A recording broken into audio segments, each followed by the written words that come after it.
Hello! Today we are here to discuss Rise from Capstone Games, recently arrived. Yep. So before we get into that, first of all, I hope you had a great Thanksgiving. Yes, because we did. Yeah, we did. Matter of fact, I was going to say, it is Thanksgiving, but it's not anymore. Not anymore. This is the latest recording I think we've done. That's my bad. Yeah. We've been up enjoying our Thanksgiving with our family and haven't had a chance to really record anything all week because we've had visitors in from out of town staying with us, and it's been pretty chaotic here. So hopefully you got to spend a lot of time with your family. But also, before we get into it, make sure you hit that subscribe button and the notification bell down there so you can hear all about all of our Thanksgiving adventures and misadventures and all the games that we get to play. So, Rob, what can you tell us about this game? So, Rise 2022, like Randy said, is brand new. Plays 2 to 4 people, ages 10 and up. I think that'd be appropriate. Plays in about an hour. It's pretty quick.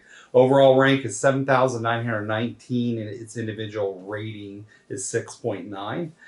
It's designed by Remo Conzadori and Marco Pranzo. Art by Christian Opper. Now, the MSRP is $54.95, but that's on the Capstone website. You can get it much cheaper.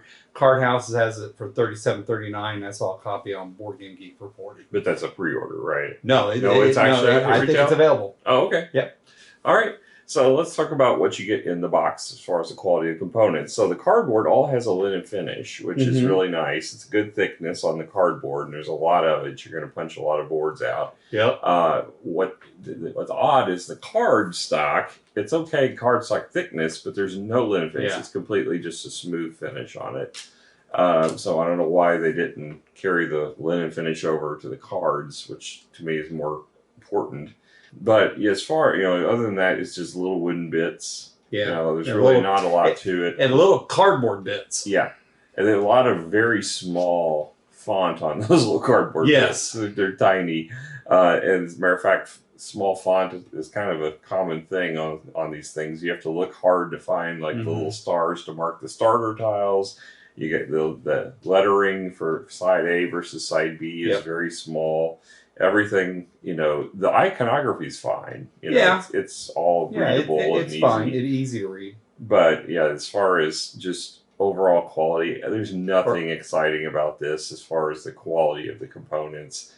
I'm probably at a 5.5. I don't see anything great. Maybe just 6 because of the linen finishes. Yeah, I think I'm closer to 6 because the cardboard is pretty good. The only thing, one of my big negatives, it's not that big, but part of the setup is this piece up front.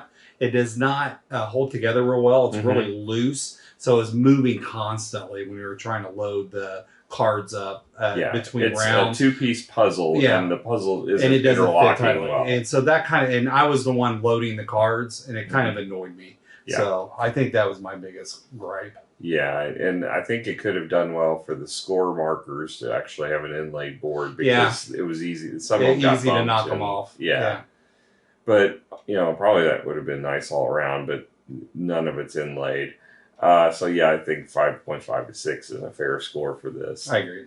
As far as the theme goes, it is extremely generic on theme. It really is. It's matter of fact, it says, in Rise, you assume responsibility for the economic and social development of a city. It's not, it's just generic a city. Yeah. And the artwork is encompasses, it looks like it's got some medieval, modern, it's a hodgepodge all mix. Over the place. Yeah, so there's no real rhyme or reason to how this city is put together, construed. You've got Industrial Revolution era factories, but you've got, some early science. Yeah. You've got some Parthenon looking buildings. I mean, it's all over the place. All over. Yeah. So, I'm not sure what time frame this was supposed to have been set in, but it's definitely... Or I think probably thematically it's encompassing all of them because you're rising from one point of your civilization through, getting the technology and all that stuff, but you don't get that from playing the game. Right. You just get it from the artwork. Yeah, and some of the iconography we'll get to when we get to gameplay, but it doesn't logically makes sense that Right. why it's happening. So yeah, I mean, I do like the art. I like the art a lot. But as far as it's just one of those things where the art doesn't fit the mechanics. Yeah, the mechanics doesn't fit the theme because there's really no theme. This game is a pure track game. Yes, I mean, you're moving up tracks, pure and simple. There's no additional things to it, other than some action selection, obviously, with the cards you choose. But this is like if you took Tapestry and removed all of the tapestry stuff, just left the track advancements. So I mean, as far as the theme of this, again, a 5.5 is probably where I'm at. Yeah. I would even say a 5 because it's not any more than Catan. Well, but the art is better than Catan. I don't know. My version of Catan's pretty nice. I mean, I kind of like it. I mean, so I could do a 5.5, but that's it. That's stretching it. All right. So moving on to the rule book. So now I do think the rule book's pretty good. The rule book is 16 pages. Again, it's laid out with the little intro that I just read, as far as basically telling you the completely generic vanilla theme. Right. Then the contents, it goes through and shows all the images of what the contents are. The font is a little bit small in the rule book, but it does do a good job of detailing everything. There was no confusion whatsoever playing this game. There's pictures showing how to set it up for your first time play. There's actually, the boards are two-sided where you can flip them over and have some quite a bit of variability. quite a bit of variety. So I like that. But it steps you through everything on the play, goes through on the tracks and talks about how you move up the tracks generically, but then also goes through and details each individual track and the perks that you get as you move up it, which I liked. It talks about the differences on how some of the tracks work on side A versus side B, and the action selection and everything that happens with that. It's got the scoring for end of round and end of game laid out before it goes into the appendix, which is telling you all the different tracks individually, what they do, as we mentioned, and also goes into the bonus tiles that they have for when you play with side B on one of the tracks, and then all of the events you might see on the event cards, all the iconography. Right. So they do a great job explaining it. The only thing, no cheat sheets. Yeah, but you don't know. I don't know if it really needed it. I mean, it did at first. I think it would have been useful when we were learning the game. Yeah. But I think once you get the game down, the iconography is pretty clear. Yeah. So I really don't know if you need it. We just really had some questions more about some of the cards. Than anything. And just to be clear, this is I thought it was going to be given the fact Capstone's made some really heavy games. Yeah.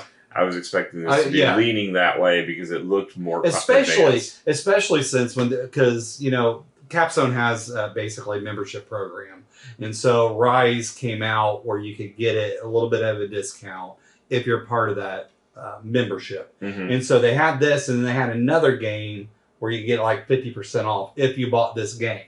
So I bought both thinking this was the harder one, and they put the one that was 50% off as a lighter game. I think they're both pretty light. Yeah, this one is definitely a light to medium game. I would definitely not call it entry level. It's a few steps above that, but once you learn the base mechanics of action selection and tracks, the only thing is figuring out which tracks are most advantageous for you, which is the whole strategy of the game. The action selection is very simple. The track movement, very intuitive. It's not hard at all. It's a well-designed. Yes, it is. It is very well designed as far as that goes. Yeah, as far as that goes. But the rule book is done. I'm going to go ahead and probably give this an 8.5. I think it's a pretty darn good rule book. Reading through it, to get that in 16 pages, granted, they shrank the font a bit. Yeah, but still. I probably would have given a higher score if the font were a little easier to read. It's not horrible, but if you've got bad eyes like I've got, it's a little challenging to strain to see the lettering. Right. But not horrible. I've seen worse. So let's move on to the gameplay. So this game plays out over the course of 12 rounds, which are divided into 3 eras. I still don't really understand why. Yeah, I don't either. There's not much Other feeling than difference. the Era 1 cards were not as powerful as the Era 3 cards. Yeah, I mean, I guess that the event, one of the events are completely random. Yeah, the events are completely random. So, yeah, I mean, there's really nothing Yeah. to distinguish between different eras, in my opinion. I mean, I there was a clear difference on card power, though. Oh, okay. Era 3 definitely had more powerful stuff. I mean, because you would go from 1 to 2 times to 4 times on some of them. But they don't feel different. I mean, no, they don't feel different. They it's just the feel same more actions, powerful. just maybe you get more of them. Yeah. So, I agree. But it's 12 rounds, and there's 4 rounds per 4 rounds 3 per, eras. Yeah. And those eras, the only difference is that you're removing the action cards and putting a new set of action cards and event cards. Yeah, but the event card is one stack. That's well, right, shuffled, but each round you remove all the cards and you replace them. Yeah. So basically you're going to have 4 actions to choose from. Intermingled between each of the actions, there will be an event, and the actions go up in price from 0 up to 3 coins to just take that action. Right. And then on the actual card of the action, you have 2 choices. You can take the free version of the card, and you'll get a perk, or you can pay extra, usually in coin, to get the bottom action, which gives you a more powerful ability. And we've seen range between nothing to 4. Yeah. So, and basically, you're going to take those actions to do movement on the various tracks, and there's 10 tracks to choose from. There's 6 kind of similar leveled tracks, which are basically like the culture, the business, the science, the factory industry, the bureaucrats, and I'm not even sure. Education was one. Well, this is education. That's one of the smaller boards. Yeah. That one was, I think, civic, maybe. So, but different. Yeah, but 6 different ones, and then you've got the education and the press, which are kind of like auxiliary boards. Mm-hmm. They do. You basically the press is kind of a cyclical one that you can repeat going over and over again. The education gives you some bonus tokens that you can trigger. The teeny tiny ones you're talking about. And then there's 2 kind of special ones that you have to kind of manage because you go back and forth. Yeah, you can actually go negative on those 2, but all the other ones you can only go positive. These 2 you can actually go negative on. One is the environment one, where you can do some of the actions you take on the other boards will cause you to reduce your your friendliness to the environment. It makes it look like blight to the trees. You got healthy trees and unhealthy trees. So obviously, if you're building up your industry and pumping smog into the environment, it's going to have a detrimental effect. Similarly, you have unrest on the board where you can, based upon how happy or not your civilization is, you're going to have negative events. And at the end of the game, you're going to have negative victory points. But also during the game, if you max out that chart, you can lose victory points during the course of the game. And, I came really close to doing that. I stayed negative most of the game, and then at the end, I finally shot up and actually maxed out the positive on it. But, that one was my biggest thorn in my side. And then, honestly, I thought that the unrest wasn't too terribly hard to get it back in the positive. Now, I didn't win the game either, but I had more of a trouble with the environmental side because if you get that, I think that had a bigger impact. Mm-hmm. Because if you get that too far, then you lose the ability to use these little upgrade or extra action tokens. Mm-hmm. And that hurt a couple of times of me not being able to do that. So basically, your turn, all it consists of is you have a little industry wooden token. A little factory token. That you choose one of the 4 actions to place your token under. And when you choose that, you have to pay the price of that location. So if it's the first one is free, the second one's 1, and so on.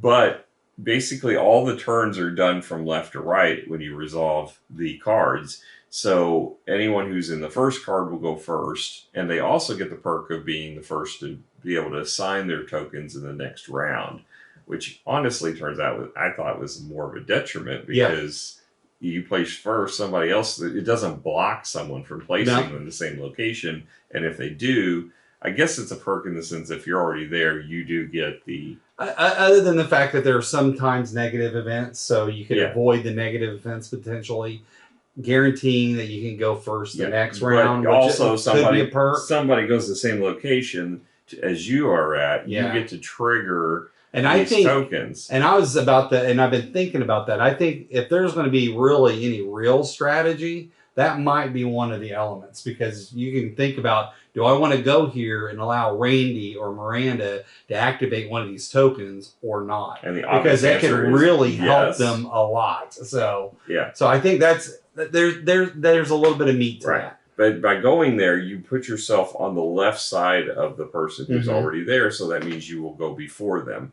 It also means you will get to pick for the next round your location before them as well. Yeah. So there's advantages to going early, but the disadvantage, and this is a significant disadvantage, is the further left you go, you're paying less money, but there's events that happen, and the ones that came up, I'd say 80% of them were good events. Yeah. There were some bad ones, but most of them were good. So yeah, you really you complained about all the bad ones because it kept knocking me down that one track. Yeah, but yeah, basically they give you these perks along the way from like these events, increasing track levels or free coins, money, or I mean, a lot of them were good. Yeah, so you want to. The further you are to the right, the more events you're going to get to participate in. Because if your action is at the first spot, you trigger, nothing else happens for you. You're done for the round. And then these events will go off as you move down the track. So if you're all the way over here, you get 3 events, and which could be very beneficial. Yeah. So, paying that extra bit of money was really beneficial. The problem is getting that money. So you have to build up your industry to earn income to be able to pay for that, which I think was Miranda's downfall during the game early on. She didn't build up her income because she wanted to keep her environment clean. Right. And so she was fighting that. So she had a trade-off. She still stayed ahead of most of the game. It wasn't until the end when I overtook her at the very end of scoring. So it wasn't, there's a lot of ways to play this, and that don't think it's totally unbalanced whichever way you go. But, basically that's all you do as far as action selection. But then it's all about the track combinations, and you get that feeling like a good rolling right, where if you do this, it's going to let you move up on that track, which then lets you move up on this track. Yeah, there's some good combo going on. Yeah, that was a lot of fun as far as the bouncing around and triggering this and that.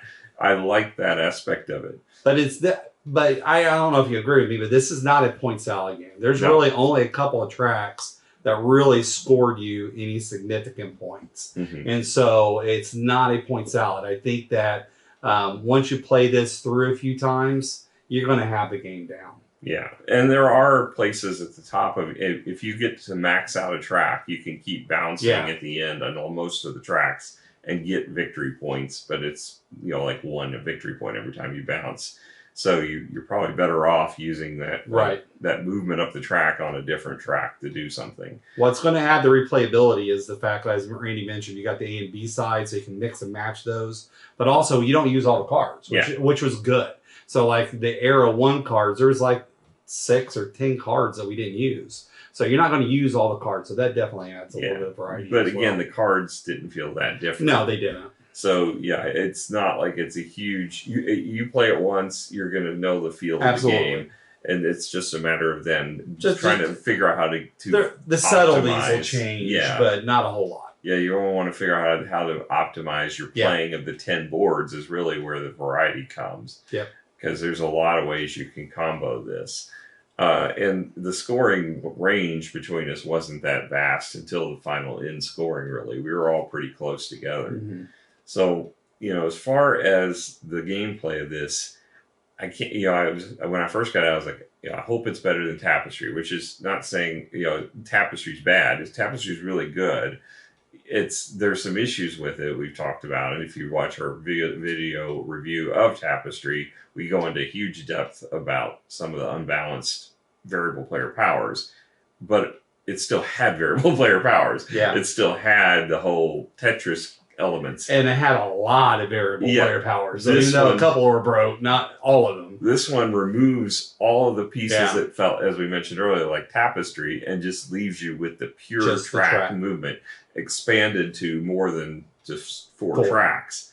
But I like it. I like its simplicity. It's very elegantly designed, similar to what I ran into with the Catherine. You know, Okay. Catherine was a very simple, but it was a pure card placement and, you know, action triggering game. It had a little bit of board, you know, area control, but you couldn't interrupt other players. And I like the elegance of that game. I feel kind of the same way with this one.